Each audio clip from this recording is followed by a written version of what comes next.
Welcome to the Guilbault Girls Show, where you will have the opportunity to hear from mothers, fathers, siblings, and individuals themselves about their journey of living with a disability.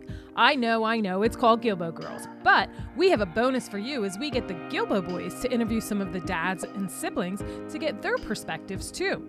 We'll also have special guests from time to time to share the many resources that are available to those living with a disability and their families.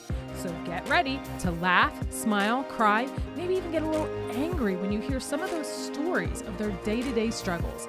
But let's not forget their many triumphs. As they say, it takes a village, and if it weren't for our village, we wouldn't be where we are today. So join us. Hello, and welcome back to another episode of the Guilbault Girls. I'm your host, Karen Guilbault, and today's guests are Alexa and Jacqueline Child, founders of Dateability. Dateability is a dating app designed for people with disabilities and chronic illnesses. After becoming disabled due to chronic illnesses as a teenager, Jacqueline's life was forever changed. She was quickly exposed to the ableist behaviors and expectations perpetrated by society. She found dating challenging and would always fear disclosing her disability. She constantly wished that she could meet someone else who understood the life of chronic illness and disabilities. Since there wasn't an app to do that, Jacqueline and Alexa decided they would make one. So thank you guys both so much for being on the show today. Before we dive in, I just want to share a little background about each of you. So Jacqueline graduated from Colorado College in 2016 with a degree in psychology and received her master's degree in family and human development in 2017. She spends her free time playing music, volunteering at the local animal shelter, and hanging with family and her dog, Luna. Alexa graduated from College of the Holy Cross in 2012 and Georgetown University Law Center in 2015. After law school, she began her career in public service and is currently a public interest attorney. She enjoys all the typical Colorado things, hiking and skiing, but also loves to cook and binge watch TV. So thank you guys so much for being on. I really appreciate it. Thank you for having us. Thank you. You are welcome. So Jacqueline, let's start with you. In your bio, you stated that you became disabled due to chronic illnesses as a teenager. Can you share with us what chronic illnesses you were diagnosed with, what they are, and how it affects your daily life? Yeah, so I was first diagnosed with dysautonomia when I was 14, which is basically a dysfunction of your autonomic nervous system, which controls all of the involuntary components of your body. And then that diagnosis quickly spiraled into a lot of others, Ehlers-Danlos, gastroparesis, and then throughout the years have been diagnosed with other ones like trigeminal neuralgia, lupus, rheumatoid arthritis, a congenital heart defect. And so really, I'm affected from head to toe. I live with pretty severe chronic pain, a lot of chronic fatigue, just feeling very out of control of my body. And yeah, it's been a long journey, and I go through a lot of treatments. For example, I also have primary immunodeficiency, so I do an IVIG infusion every 3 weeks, and I've also had over 40 surgeries on all parts of my body to try to either fix things or relieve symptoms. And so it's been a struggle the past 15, 16 years, but I'm learning to adapt, which is just how I cope with everything. Yeah, day by day, minute by minute. Now, so I'm familiar with dysautonomia because my daughter, she was diagnosed with that, which she said was the big umbrella. And then she ended up getting diagnosed with POTS, the postural orthostatic tachycardia. Now, can you just explain, because I think that there's not enough awareness about any of these, to be honest. Can you just explain, so you just rattled off the list. Can you kind of go in a little bit deeper on what it is? Like, what is EDS? What is some of the others, just so we can kind of give some context to the listeners too, and bring about awareness to those things. Yeah. EDS is a connective tissue disorder, and often people with EDS have hypermobile syndromes. They're very flexible, joints sublux and pop out. And then there's also vascular components to some people, which can just really affect just like the veins and the vascular system, can cause congenital heart defects, so on. And then in addition to the EDS affecting my connective tissue, I also have lupus and RA, which also are connective tissue disorders, which I've had my jaw joint replaced when I was 21, and just causes a lot of inflammation, and it really just disintegrates your joints and makes you go bone on bone, which can be really painful. And then gastroparesis is essentially a paralysis of your stomach. And for that, I had to get a J tube, which directly gives me nutrition to my intestine rather than going through my stomach, which is where the issue lies. And then trigeminal neuralgia is it's basically what I can describe it, what people describe it is like an ice pick, feels like an ice pick to your trigeminal nerve, which gives you feeling and sensation across like your cheek and your forehead, kind of like a letter 3 or a number 3. And that is often known as the suicide disease because unfortunately there aren't many treatments for it, and people end up just wanting to stop the pain.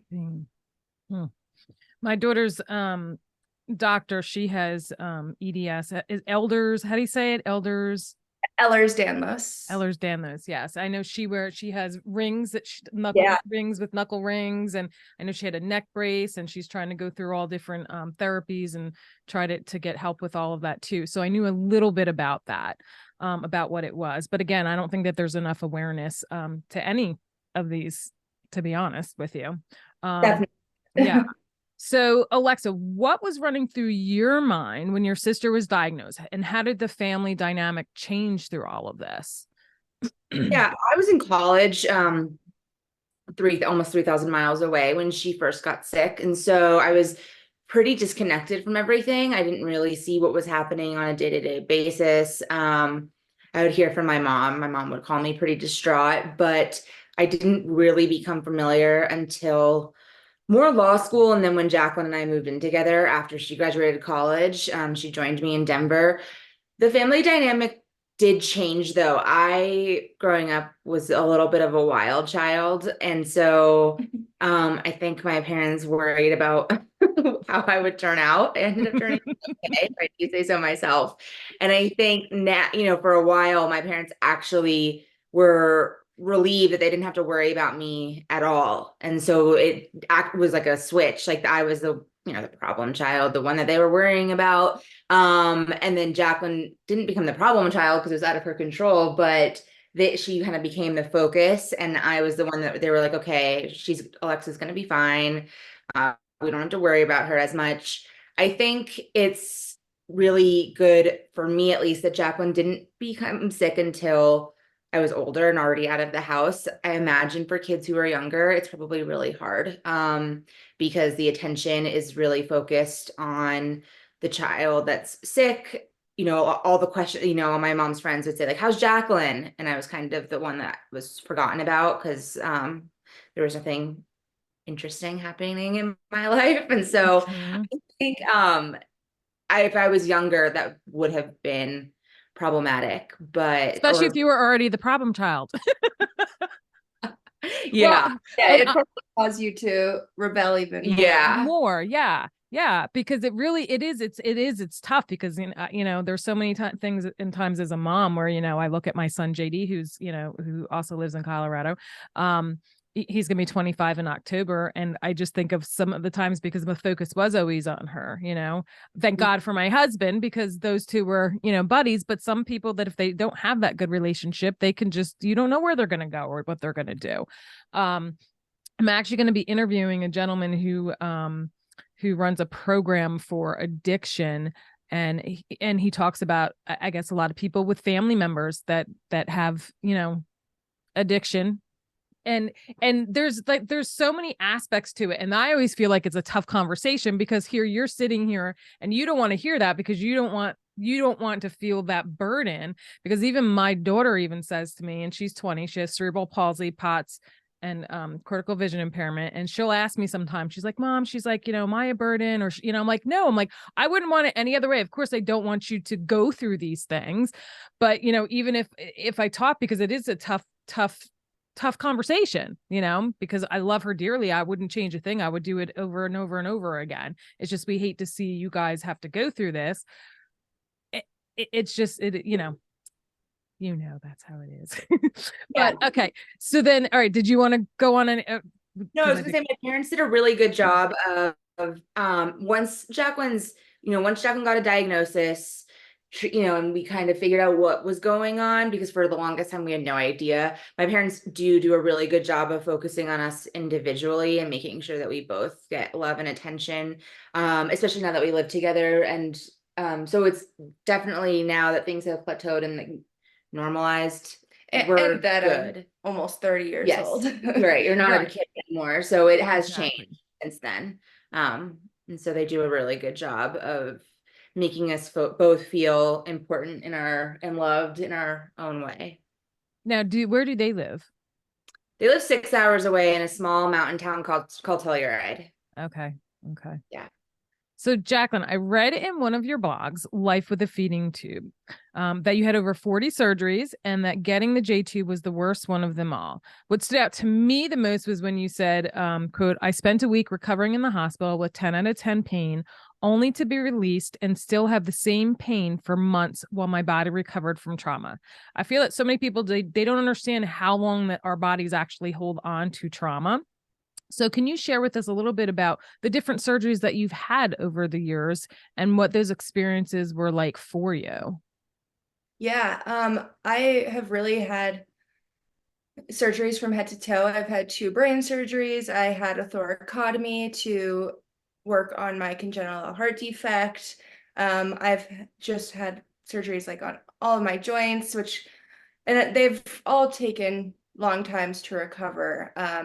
And yeah, the J tube one was really, really hard. And I think it was really hard emotionally and physically. It took me a really long time to actually go through with the surgery. It had been suggested to me for a while that I needed to get a J tube. And then once I spoke to one of my providers, and they said, the risk of you getting esophageal cancer is pretty high because of all of the throwing up that you do due to the gastroparesis. And that really just changed something in me. And I was like, okay, I can do this. And so I went in not really knowing what to expect.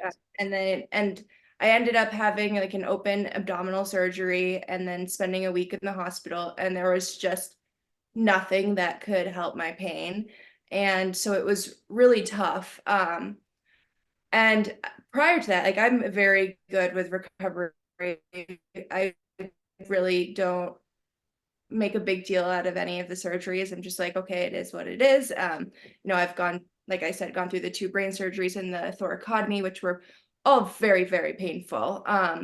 But this was something that was a little unexpected to have this much pain for, and which caused just, yeah, a lot of trauma physically, of course, and then mentally. And even to this day, like anything revolving around my feeding tube, it just gives me a lot of anxiety. And I just like, I never want to feel that pain again, because it was so bad and I just wasn't sure it was ever going to get any better. But yeah, I mean, I don't think like any of my family really bats an eye about the surgeries anymore, at least not to me, because I've gone through so many and I've had so many procedures on top of those 40 surgeries that it's normal. The heart surgery was a lot. Yeah. Our dad cried before you went back, and I broke out in shingles on half my face and in my eye because I was so stressed out. So the heart surgery was like the one that I remember really stressing me out. That was the only one that I have ever cried before, while I was being wheeled back, just because I was so scared to have my ribs broken open and then someone working on my heart. And so that was a big one, and that was done in Chicago. So the whole family went and traveled with me, and then I had to stay there for about 3 weeks afterwards. So that definitely Yeah. was a lot. And then the feeding tube surgery, I wasn't worried about the surgery itself, but definitely what came after, Sure. not eating stuff. But yeah, otherwise everything is just It's just another like, procedure. Yeah. Yeah. Is it now? So was it hard for you guys to find providers and surgeons and people that actually work on all of this? That's got to be because if you're doing a lot of traveling, yeah.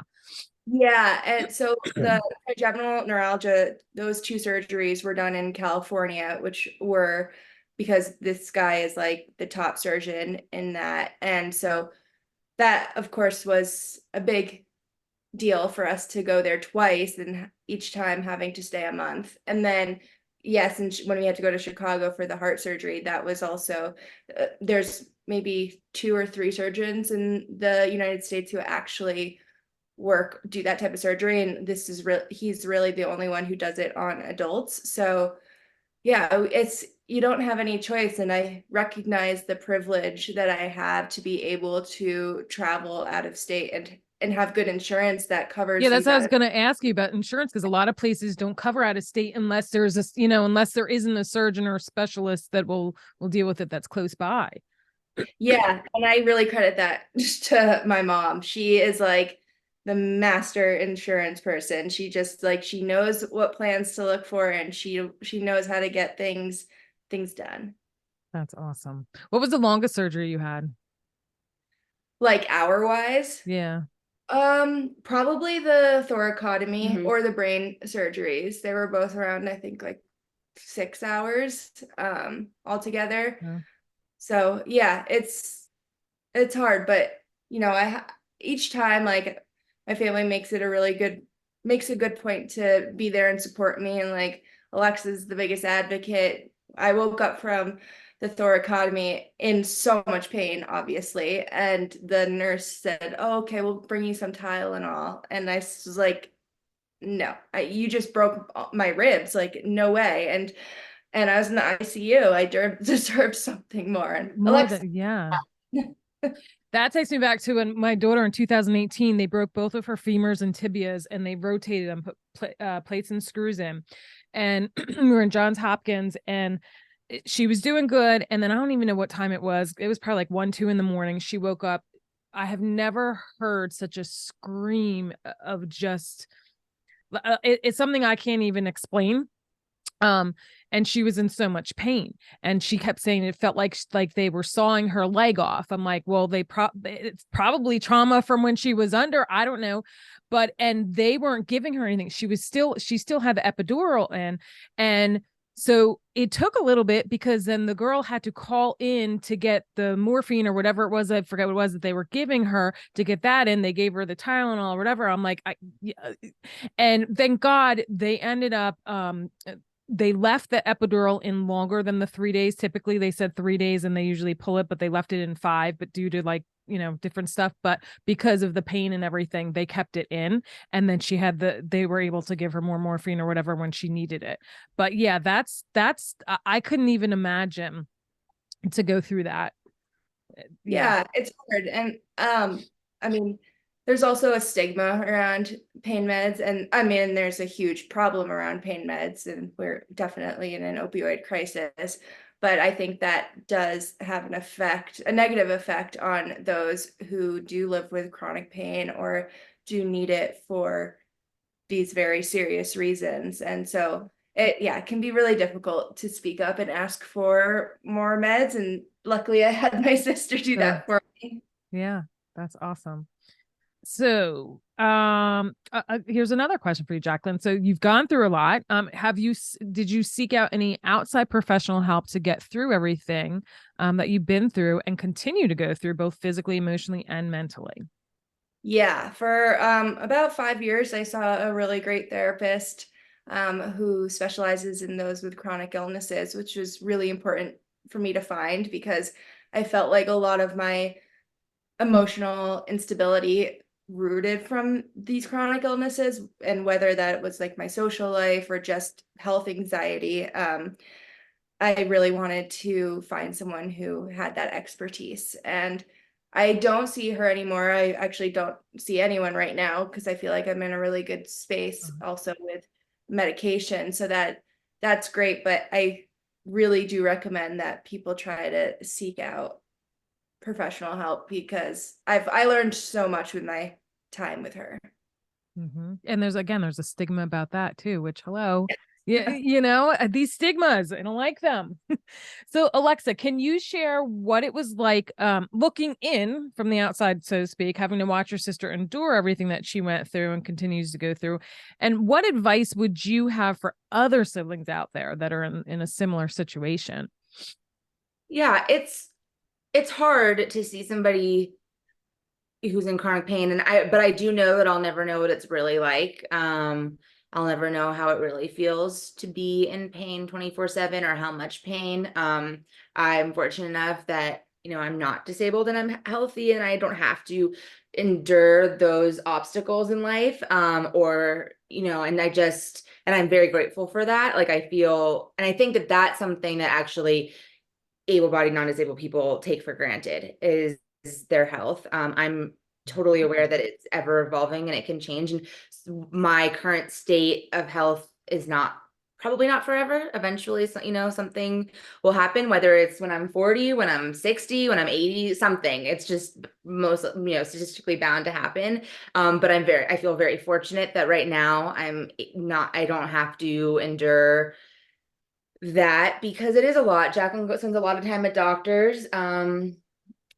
I don't particularly like hospitals and medical facilities, and so I don't envy that part of her health journey. But at the same time, she's, we've had to grow up really quickly because of what she's been through, and it's brought us closer. And so I'm also, silver lining, fortunate for that. And I think for other siblings, communication is key and talking about it, even if the conversations are uncomfortable.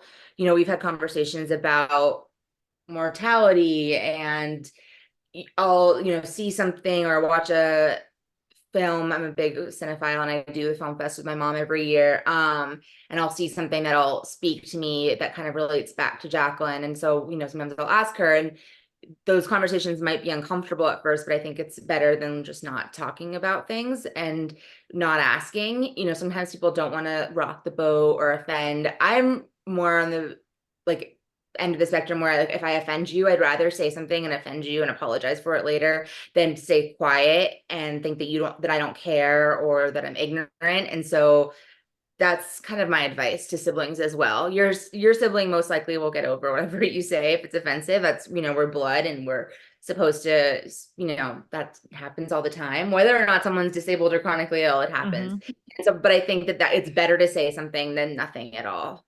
Yeah. So Jacqueline, I also read in your blog From Shame to Change. So can you walk us through that and share with us some of the dating experiences that you've had over the years? Yeah, dating is really hard. So after graduating college, I started to take the dating apps seriously and I signed up for all of the regular ones people have heard of. And I was quickly met with a lot of ableism, a lot of discrimination, rejection, and it led me to feel really ashamed of my chronic illnesses, and I wanted to hide them, and I wanted to hide myself because I just didn't feel worthy.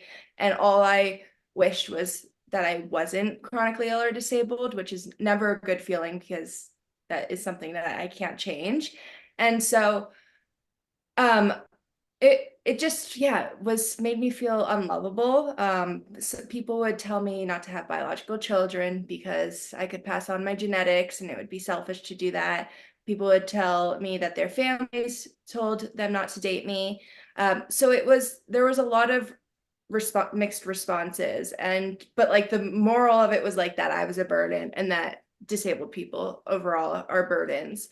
And I started to believe that, and I was like, yeah, you're right. Disabled people are a burden, and I wouldn't want to date a disabled person either. And that was something that I worked through in therapy, was that when I would express those those things that I don't want, my therapist asked the question to me, well, what do you have to offer? What do you have to offer in a relationship? Then I would like rattle off a list of things. And she's like, okay, so why couldn't another disabled person have those qualities that you want? I was like, you know what, you are so right. And it really is, it's such a simple thing, but I do think that this belief is prevalent among the disability community. And it's really unfortunate because it's all internalized ableism that we're speaking to. And it really doesn't feel good to not like yourself and then to put that dislike onto other people. Mm-hmm. What ultimately led you to create Dateability? And can each of you share in your own words what it was like during the process from the moment that you came up with the idea to the launch and what your vision is for it in the future?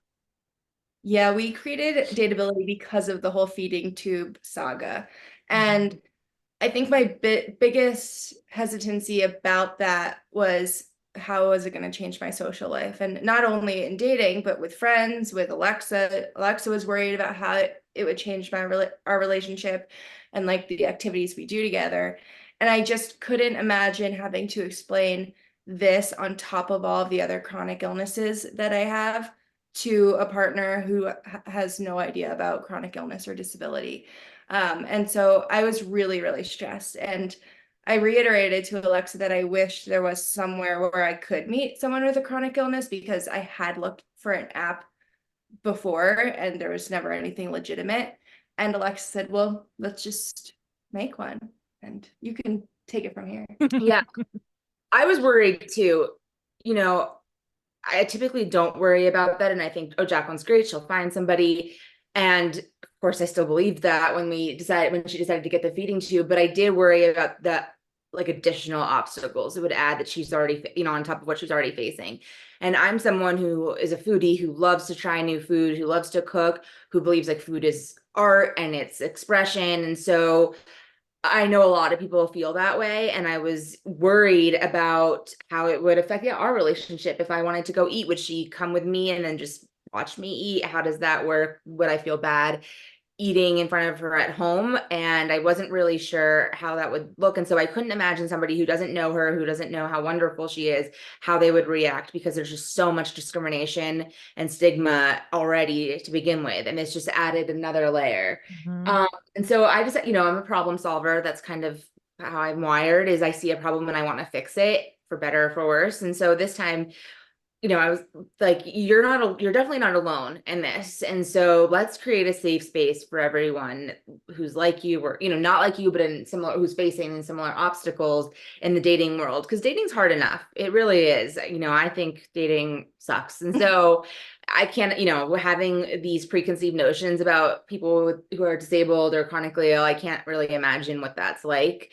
And so it was a learning curve. I am not tech savvy at all, and I definitely have never created an app before. And so I think I probably Googled like how to find like a coder. Yeah. You went down that rabbit hole. Yeah. I do the rabbit hole. And that was a process. The first person we picked couldn't deliver after 6-9 months of working on it, and so we had to start over, and we got lucky and found people who are local to create our first version. We just transitioned to an in-house team like a week ago, so that's new. So I really can't comment on how that's going, but so far so good. But we designed the app from, put pen to paper from scratch.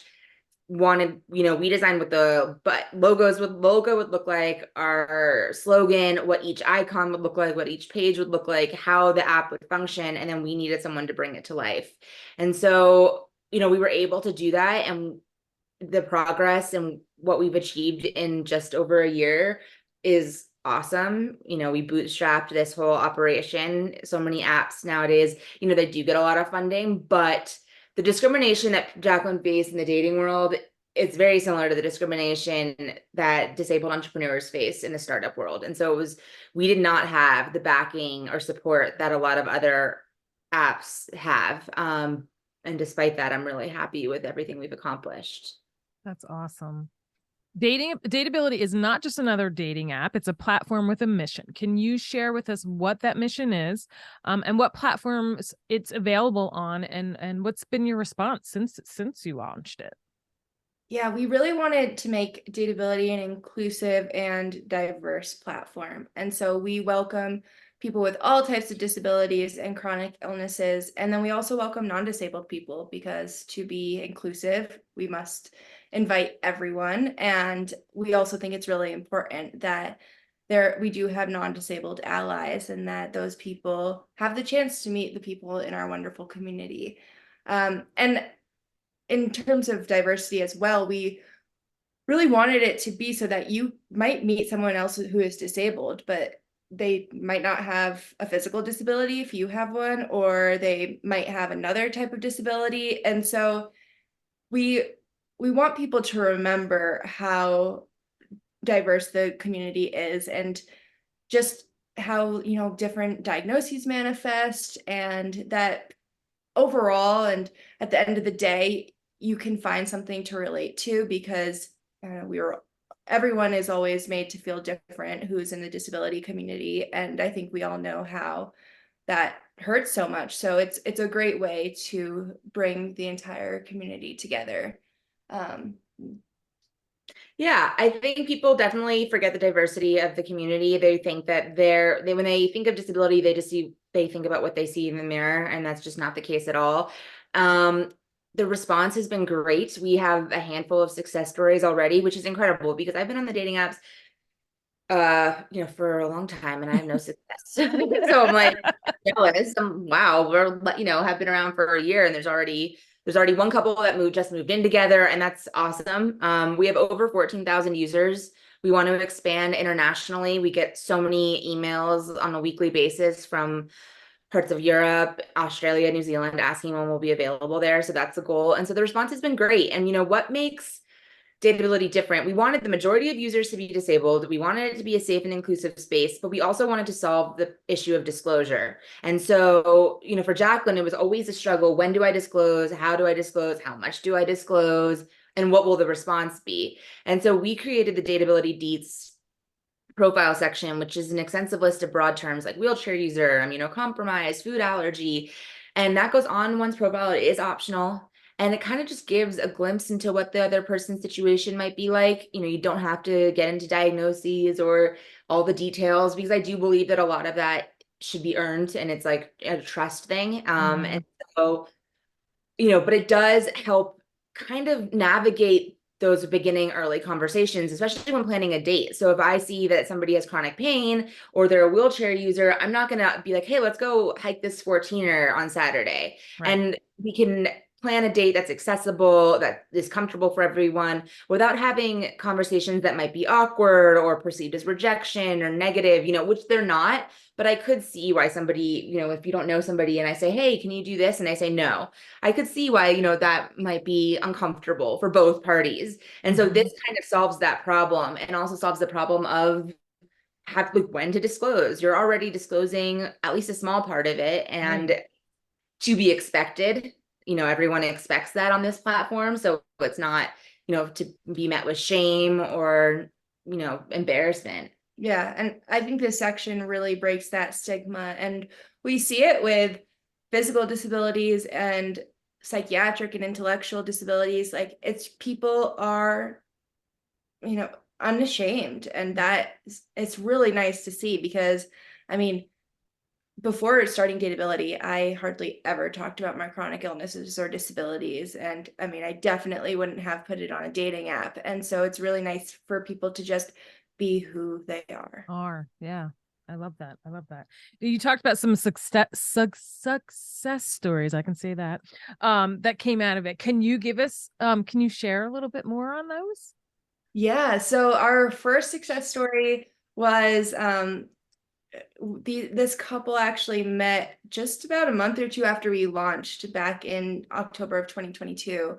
And they are long distance, and they live 900 miles apart. And then after dating for a year, they decided to move in together. And so that is really great. Both of these people are chronically ill, and they wholeheartedly say that if it weren't for Dateability, they just would have never met each other because they live so far No apart. way. And that's been great. And then another success story we have is two users who are on the autism spectrum. They matched and then found out that they actually live in the same city, and they spent the holidays together. Their families spend time together. So that's really beautiful to see. And Love that. yeah, and then another one of our friends that we met through Dateability, he is a golfer and he travels a lot for work. And so he was in another city and he met up with someone that he had been chatting with, and he was like, you get the same pre-date jitters that you always get, of course, but those jitters didn't include my chronic illnesses. And that is just like exactly what we hoped Wanted. for. Yeah. That's awesome. I would love to interview one of those. Yes. You'll have to pass my information on. That would be awesome. So what advice would each of you give to those out there living with a disability when it comes to dating?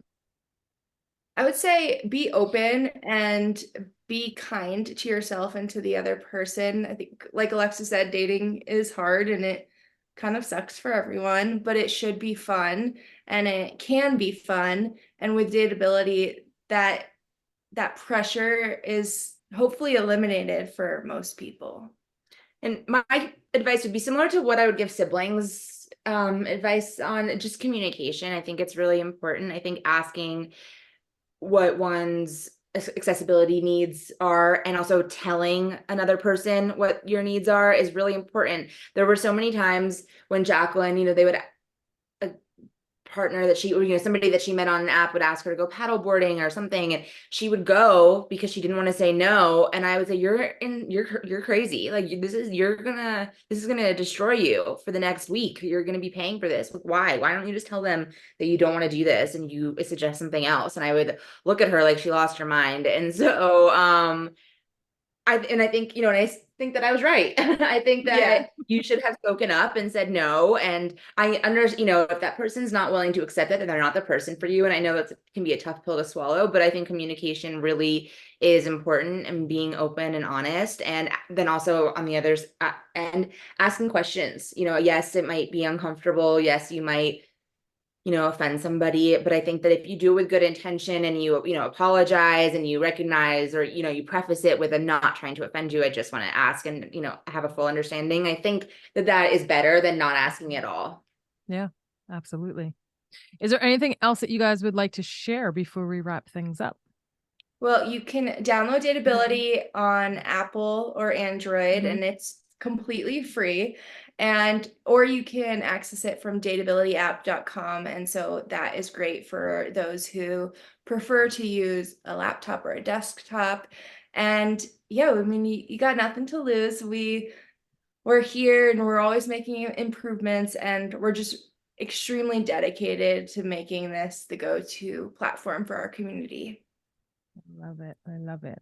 So one last thing before we wrap up is I had sent you guys a flyer about what's your word. I feel that words are very important. So I wanted to see if each of you guys can share what word you chose and why.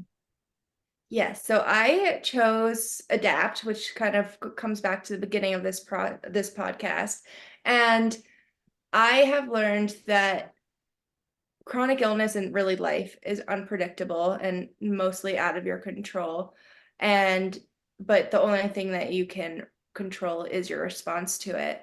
And it's been really important for me to learn how to adapt in my ever-changing body. And I think that it can be difficult to learn how to adapt, but it's the way that I've learned that, like, I will have to get through this, and it makes everything simpler and just more peaceful for me to learn the ways that I can live with my body rather than trying to change my body to go with how I want to live. Perfect. And my word is a Sanskrit word. It's mudita, Mudita, and it means sympathetic joy. And it took me a really long time to figure out what my place was in this world and why I was put on this earth. And I realized through my career as a public interest attorney and then with Dateability that I really only feel fully like myself when I'm helping others and helping people in need. And I have a lot of qualms about like having a savior complex, and I'm very cognizant of that and don't want to be like that. But I do think that I was, born into privilege, and that I should use that privilege to make the world a better place. And so that's like when I really feel like I'm living up to my full potential, is when I'm helping others. And I will say that Alexa's really good at it. She is unapologetically herself and therefore is really comfortable fighting for other people. And she'll do that for anyone, no matter if she knows them or not. She really likes to speak up about injustices that she sees. And so, yeah, I think that word describes you perfectly. Yeah. Awesome. Thank you. I love it. Well, I am so excited that you guys agreed to be on the show. I'll also have your link and any other information you want me to put in the show notes. And until next time, thanks so much. Thank you. You're welcome. Thank you for joining us as we spread awareness through our personal stories and the many resources shared. You can help us by joining our village simply by sharing our show with the masses. You can also become a supporter of the show by clicking on the link in the show notes. Your funds will allow us to keep sharing these valuable, heartfelt stories and resources. Be sure to subscribe to our Guilbault Girls podcast and YouTube show, and don't forget to follow us on Facebook and Instagram at Guilbault Girls.